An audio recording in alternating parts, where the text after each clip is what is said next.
Saudara, jumlah daftar pemilih tetap di Kabupaten Solok sebanyak 266.666 pemilih dan jumlah TPS sebanyak 960 TPS. Dengan telah ditetapkannya DPT, pihak KPU Kabupaten Solok meminta kepada masyarakat untuk melakukan pengecekan data. KPU Kabupaten Solok menetapkan jumlah daftar pemilih tetap sebanyak 266.666 pemilih. Ketua KPU Solok mengatakan jumlah pemilih bertambah sebanyak 1.102 pemilih dari jumlah DPS 265.564 orang. Tambahan tersebut terjadi pada masa tanggapan. Di Kabupaten Solok, DPT didominasi kaum perempuan sebanyak 134.961 pemilih, sementara laki-laki sebanyak 131.705 pemilih. DPT terbanyak berasal dari Kecamatan Kubung dengan jumlah 41.375 pemilih, kemudian di Kecamatan Lembah Gumanti dengan pemilih 39.898 orang. Kecamatan Gunung Talang 35.512 orang, daerah dengan pemilih terendah berada di Kecamatan Payung Sekaki sebanyak 6.321 pemilih. Dengan telah ditetapkannya DPT, KPU Kabupaten Solok meminta kepada masyarakat melakukan pengecekan data. Hari ini memang tidak ada regulasi yang menugaskan kita untuk tapi tidak tahu nanti kalau misalnya ada ketentuan lain itu akan kita tindak lanjuti.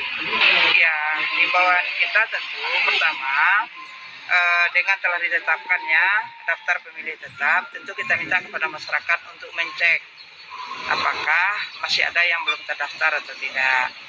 Yang berikutnya tentu kita mengharapkan tanggal 9 Desember itu mari kita beramai-ramai ke TPS untuk menggunakan hak pilih kita dalam pemilihan kepala daerah ini. Sementara itu untuk jumlah TPS di Kabupaten Solok sebanyak 960 TPS. TPS terbanyak berada di Kecamatan Kubung dan terendah di Kecamatan Payung Sekaki sebanyak 28 TPS. Dari Kabupaten Solok, demikian laporan Ari Pratama Setiawan, TVRI Sumatera Barat. Saudara, Badan Pengawas Pemilu Kabupaten Solok telah melakukan penertiban alat peraga kampanye, namun masih ada pihak yang tidak bertanggung jawab memasang kembali APK tersebut. Menciptakan Pilkada Kabupaten Solok yang beraturan, Bawaslu Kabupaten Solok telah melakukan penertiban alat peraga kampanye dan menertibkan alat peraga sosialisasi. APK yang ditertibkan petugas yaitu APK yang tidak sesuai aturan. Penertiban dilaksanakan di 14 kecamatan di Kabupaten Solok, sekitar 2.000 lebih APK dan APS berhasil ditertibkan. Meski telah ditertibkan oleh pihak Bawaslu, ada saja pihak tertentu yang memasang kembali APK ini. Pantauan di lokasi berbagai macam bentuk spanduk atau baliho calon bupati, wakil bupati, dan calon gubernur, wakil gubernur terpantau masih terpajang di jalan lintas Solok. Menanggapi hal tersebut, Ketua Bawaslu Kabupaten Solok Afri Memori mengatakan, petugas Bawaslu akan melakukan inventarisir ke lapangan dan menertibkan kembali APK yang menyalahi aturan. Dan terkait dengan persoalan alat peraga kampanye yang masih terpasang sekarang, itu kebanyakan itu alat peraga kampanye yang telah ditertibkan oleh pasangan calon, tim kampanye, dan LU itu sendiri. Dan ketika selesai penertiban, itu mereka pasang kembali. Dan kami sekarang lagi melakukan inventarisir terkait dengan persoalan alat peraga kampanye yang melebihi jumlah ini. Saat ini pihak Bawaslu melakukan kegiatan rapat koordinasi dengan Dinas Perhubungan dan Satuan Polisi Lalu Lintas guna menertibkan APK atau spanduk yang terpasang di mobil-mobil angkutan umum. Demikian laporan Ari Pratama Setiawan, TVRI Sumatera Barat. Berikut cuplikan topik utama kita untuk hari ini.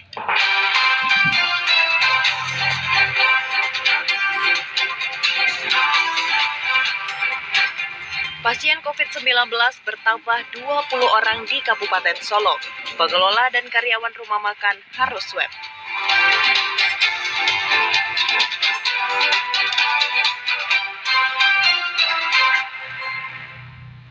Kita ke informasi pertama, saudara. Pasien COVID-19 kembali bertambah menjadi 211 orang di Kabupaten Solok. Jadi penambahan 20 orang dinyatakan positif terinfeksi COVID-19. Pasien positif COVID-19 bertambah di Kabupaten Solo, sebanyak 20 orang dinyatakan terinfeksi. Juru bicara COVID-19 Kabupaten Solo, Sofiarsya, mengatakan 20 pasien yang dinyatakan positif COVID-19 itu saat ini tengah menjalani karantina mandiri. 11 orang diantaranya warga Kecamatan Kubung, 5 dari Kecamatan Gunung Talang, 2 orang di Kecamatan 10 Koto Singkara, 1 orang di Kecamatan Junjung Siri, dan 1 orang lainnya di Kecamatan Lembang Jaya.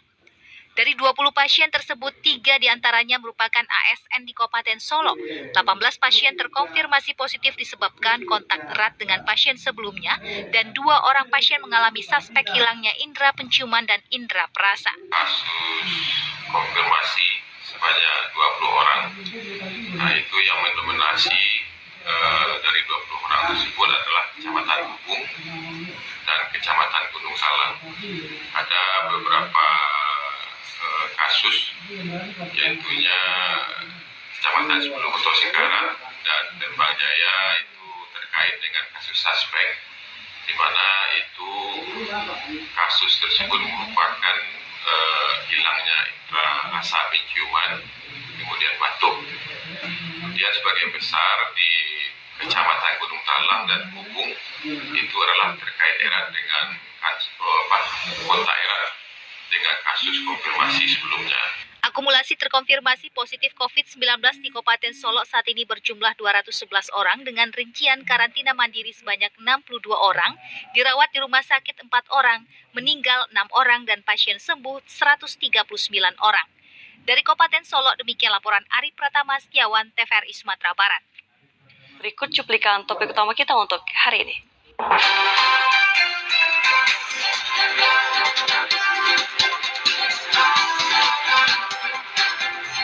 Lahan persawahan longsor, warga butuh bantuan. Kasus COVID-19 di pesisir selatan capai 380 pasien.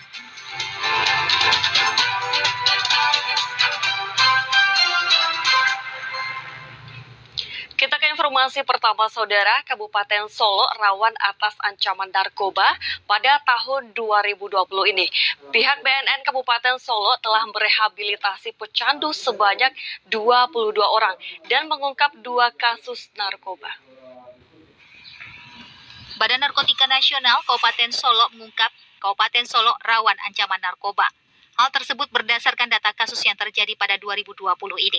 Dari bulan Januari hingga Oktober saat ini, pihak BNN Solo telah merehabilitasi 22 orang terindikasi positif mengkonsumsi narkoba. Di antaranya 18 orang rawat jalan dan 4 orang rawat inap yang dikirim ke Balai Rehabilitasi BNN di Bogor dan di daerah Batam. Sementara itu, pihak BNN juga telah mengungkap 2 kasus peredaran narkoba dengan jumlah tersangka 4 orang beserta barang bukti narkoba jenis sabu. Diketahui ada 3 kawasan yang menjadi zona merah atau rawan narkoba, diantaranya Kecamatan Kubung, Kecamatan Gunung Talang, dan Kecamatan 10 Koto Singkara.